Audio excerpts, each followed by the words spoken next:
Assalamualaikum semuanya, ketemu lagi di channel saya pribadi Ahmad Abi Yusuf alias AAY. Semoga kita selalu diberikan kesehatan dalam situasi dan kondisi apapun karena kesehatan itu nomor satu.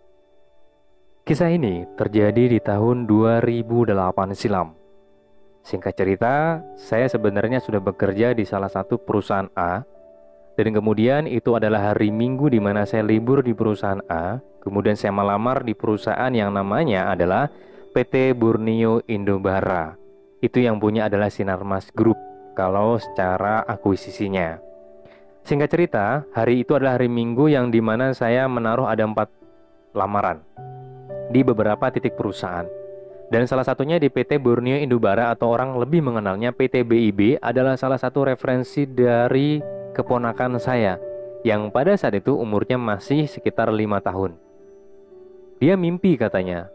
Dia manggil saya, Le, lamarlah di tempat ini. Pokoknya jalan terus, ntar belok kiri. Nah di situ kata dia. Kemudian saya bawa aja dia hari Minggu itu. Kita taruh ada 4 lamaran. Dan salah satu yang terakhir adalah itu di PT BIB. Dia saya bawa, kemudian saya datang. Dan saya bilang selamat sore, ketemu dengan security-nya. Namanya Pak Domingus. Beliau orang baik ya. Sampai dengan saat ini adalah beberapa kali ketemu. Walaupun sudah bertahun-tahun tidak ketemu. Dan beliau bilang, iya ada apa, bisa dibantu? Saya bilang, saya mau nitip lamaran pak, boleh nggak?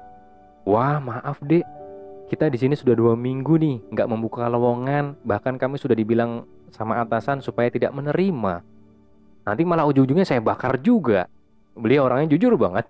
Ya saking jujurnya dia, beliau cerita gitu. Jadi beliau sering membakar lamaran katanya.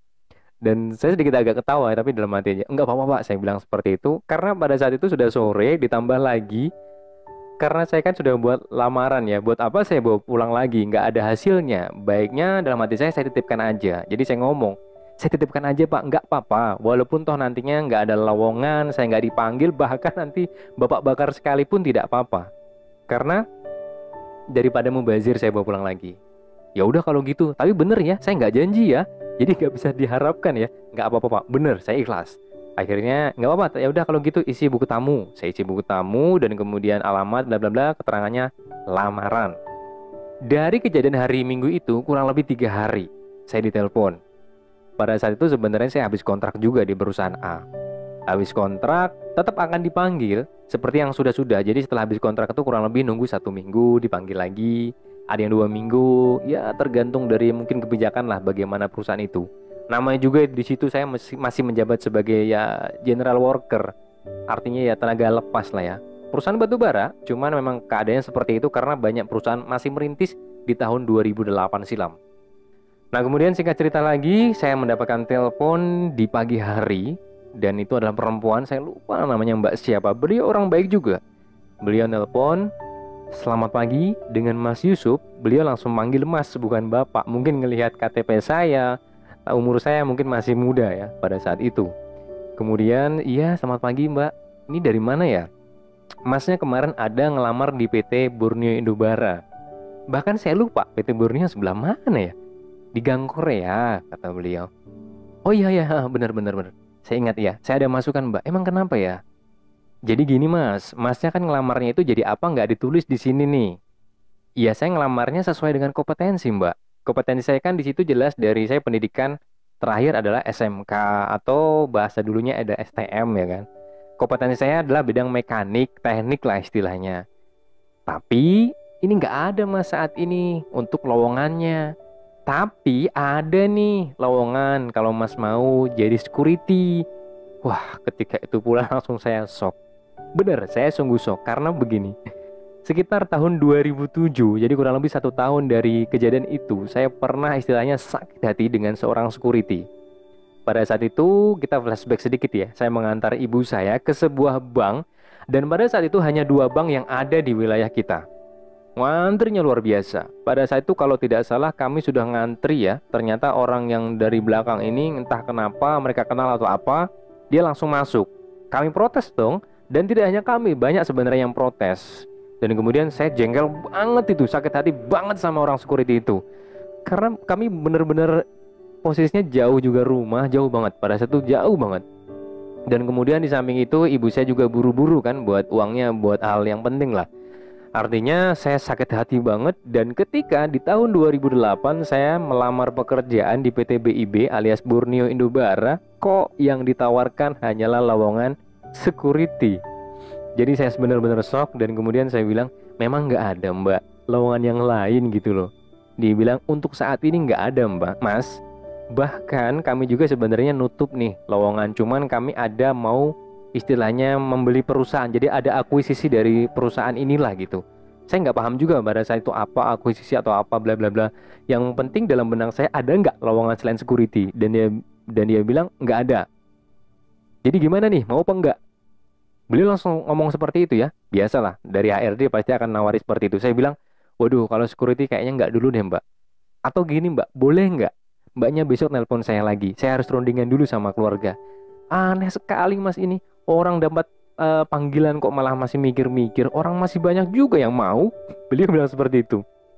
Tapi saya bilang, jujur mbak, kalau security saya harus mikir dulu, harus ngomong sama keluarga. Ngapain ngomong sama keluarga mau jadi security? Banyak loh mas orang yang masih mau kerja. Ya udah mbak, saya bilang seperti itu. Kalau memang mungkin masih rezeki saya, ya mungkin besok mbaknya bisa nelpon saya lagi. Kalau enggak ya udah nggak apa-apa, saya ikhlas. Ya udah kalau gitu, makasih kata dia. Dimatiin. Kemudian besok paginya saya main tuh di tempat kakak saya. Jadi pada saat itu saya ngasuh ponakan saya, umurnya juga 5 tahun. Kalau sekarang hampir sama dengan umur anak saya sekarang ini. Jadi saya main hari itu di tempat kakak saya, dan kemudian dapat telepon lagi. Tapi saya save nomornya. Begitu telepon, halo selamat pagi Mas Yusuf. Iya bener.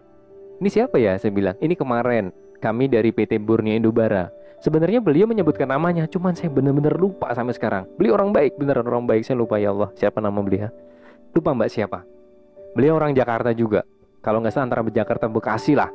Dulu belum paham banget Jakarta Bekasi seperti apa, nggak paham. Dan kemudian beliau bilang, gimana sudah diskusi sama keluarganya? Loh, ya saya belum diskusi mbak. Orang kemarin juga mbaknya main matiin aja, dan katanya banyak orang yang mau, lebih banyak daripada yang saya nolak satu orang aja. Terus, ya gimana jadinya? Aduh, masa nggak ada sih mbak lowongan yang lain? Nah gimana nih? Kami tunggu ini loh jawaban dari Mas Yusuf. Kakak saya mendengar, dan kemudian kakak saya bilang, udah terima aja. Waduh, saya masih mikir, aduh ntar dulu mbak bilang. Terus kakak saya bilang, terima, kamu masih muda, buat batu loncatan. Nah kata-kata batu loncatan itu menjadikan buat option bagi saya, buat pilihan, buat oh iya ya. Kemudian dari situlah ada di benak saya buat pertanyaan ke mbaknya itu. Gini mbak, boleh nggak saya tanya? Apa itu?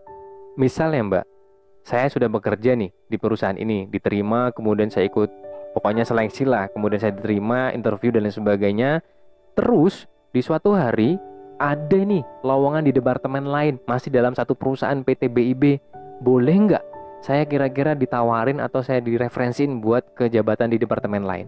Oh boleh banget mas. Beliau ngomong seperti itu. Karena masnya juga masih muda, dan itu yang mau saya omongkan ke mas, kata beliau. Oh bener nih mbak ya, bener ya. Iya bener. Oke mbak, saya pegang janjinya nih. Iya bener, pasti mas, pasti. Kalau ada lowongan yang lain, kami pasti akan bantu. Dan saya juga ngelihat masnya juga kan ada potensi lain. Sayang kan kompetensinya nggak dipakai. Beliau ngomong seperti itu. Akhirnya deal saya terima, dan saya disuruh besok paginya ke kantor. Besok pagi kami hanya absen aja di situ, absen tertulis ya. Absen siapa yang datang itu doang hadir, kemudian langsung kami disuruh ke belakang. Ternyata di belakang itu ada lapangan yang lumayan gede. Nah di lapangan itu biasa tes fisik, push up, sit up, lari, squat, jump semuanya. Dihajar semua di situ. Dan pada saat itu hampir nggak lolos sebenarnya saya. Masih banyak yang hebat karena saya juga nggak pernah olahraga ya, nggak pernah. Ya udah lama nggak pernah olahraga. Tapi alhamdulillah masih lolos di urutannya, buncit lah. Dan kemudian langsung kami dipanggil lagi, disaring nih, dari lapangan disaring kurang lebih 13 orang, masuk ke kantor, dan langsung di kantor itu kami disuruh mengumpulkan KTP semua, KTP yang paling penting KTP pada saat itu, disuruh bawa yang aslinya juga, yang bagi belum bawa. Rata-rata KTP kita sudah, mungkin kayak yang lainnya, buku rekening belum ada. Karena ternyata 13 orang itu langsung kerja. Cepet banget, singkat banget, padat banget. Jadi saya langsung disuruh kerja besoknya, saya ditempatkan di kantor.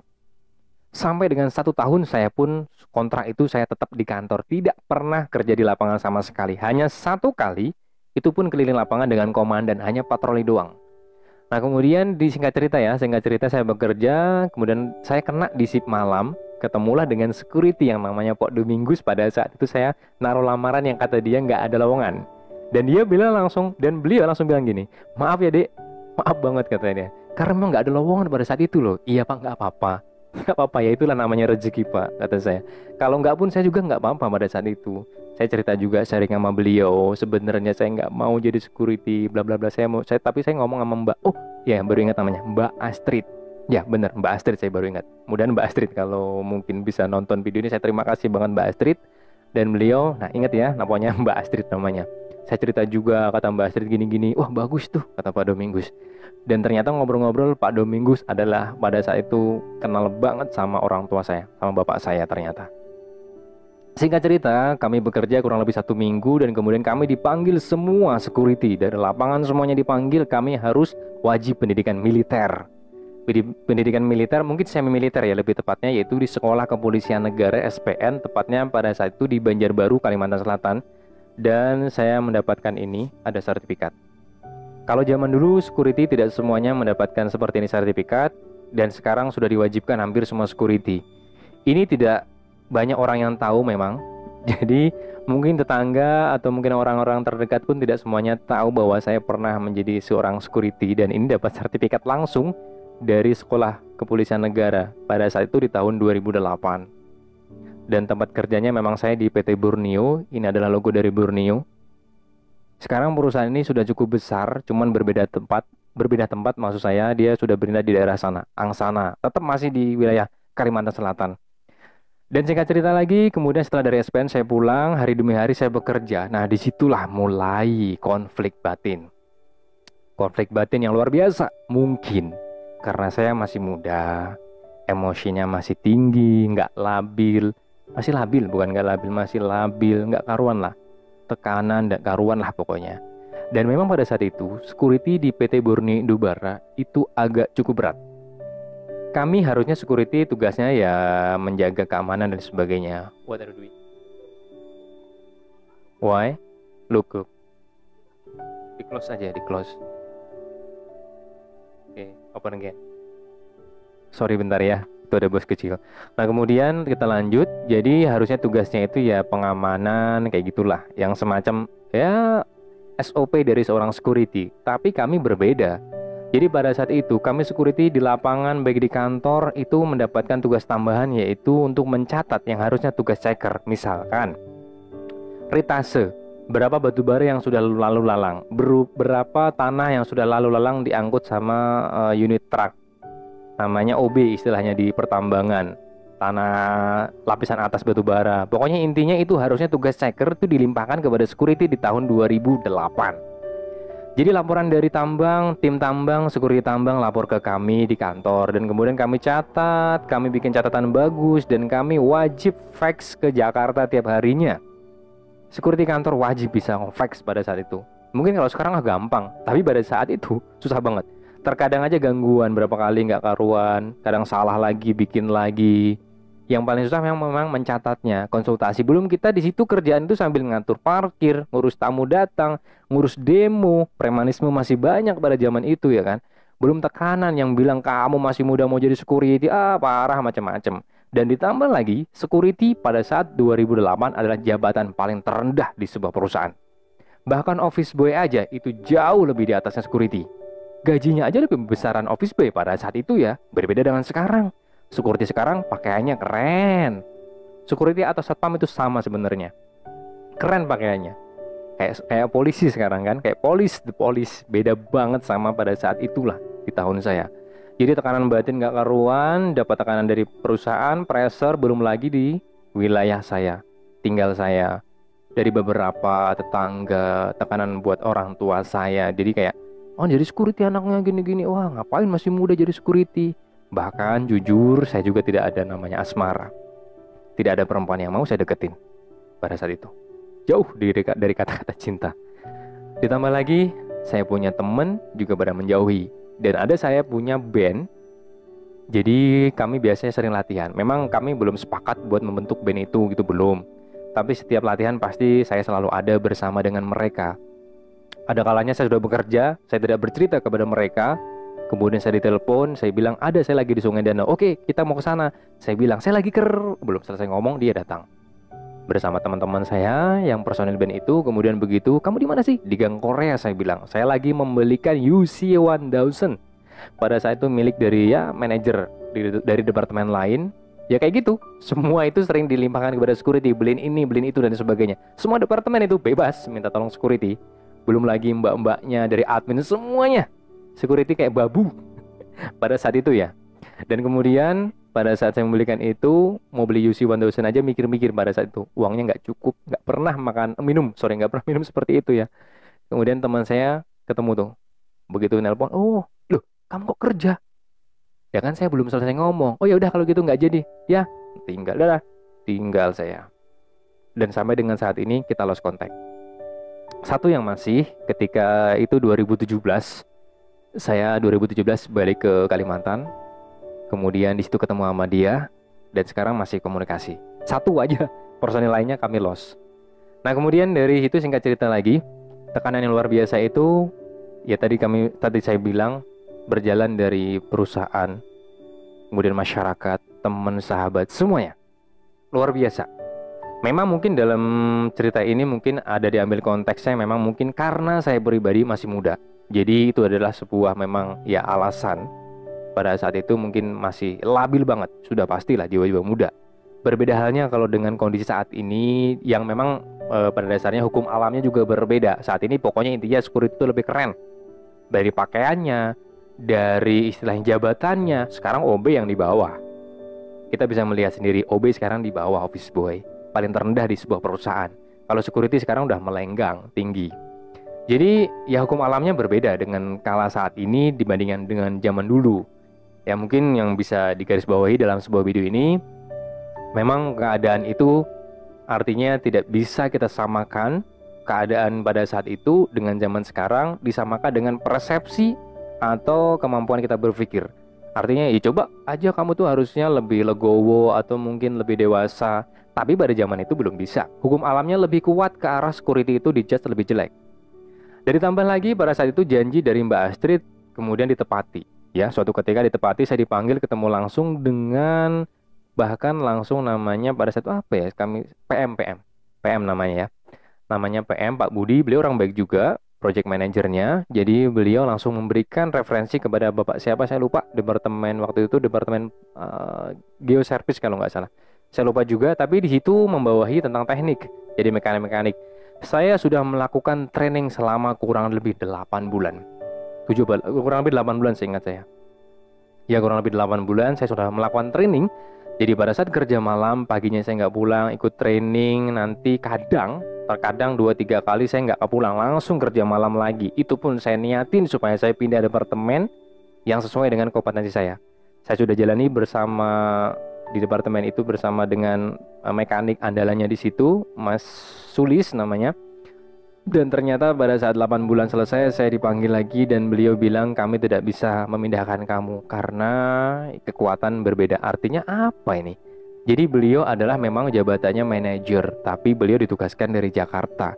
Sedangkan saya bilang tadi hukum alam, hukum rimba itu masih ada, premanisme semuanya masih ada. Jadi beliau kalah dengan istilahnya, sebenarnya beliau juga orang yang memusuhi beliau bukan putra daerah. Kalau putra daerah sini baik-baik orangnya, bukan. Tapi yang berkuasa, mungkin lebih tepatnya itu. Ada orang yang berkuasa pada zaman itu.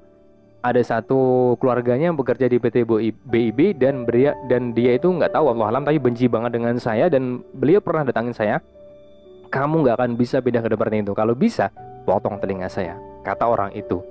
Dan kemudian ternyata memang benar, manajer dari departemen itu pun tidak bisa menaikkan saya atau memindahkan saya ke departemen itu.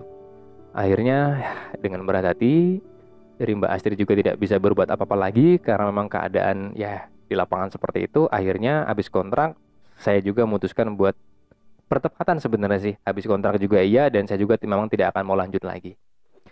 Nah dari situ memang poinnya tetap susah karena perusahaan itu adalah perusahaan yang enak ya pada zaman itu. Karena dia owner, kami makan 3 kali sehari, tiap bulan wajib cuti. Cuti itu wajib tiap bulan ya. Tapi harus belajar mengikhlaskan. Tapi memang alhamdulillah di next kemudian hari memang tidak langsung, kurang lebih ada 6 bulan saya sempat Ya, tapi sambil kuliah 6 bulan 7 bulan itu sambil kuliah lah. Kurang lebih 6 7 bulan saya ambil kuliah. Saya sebenarnya di BIB itu pun sambil kuliah juga. Kemudian dari situ alhamdulillah di beberapa waktu kemudian saya diterimalah di perusahaan besar yaitu PT Pama Persada Nusantara asli. Artinya bukan outsourcing, bukan subkontraktor, bukan. Saya langsung asli dari PT Pamanya.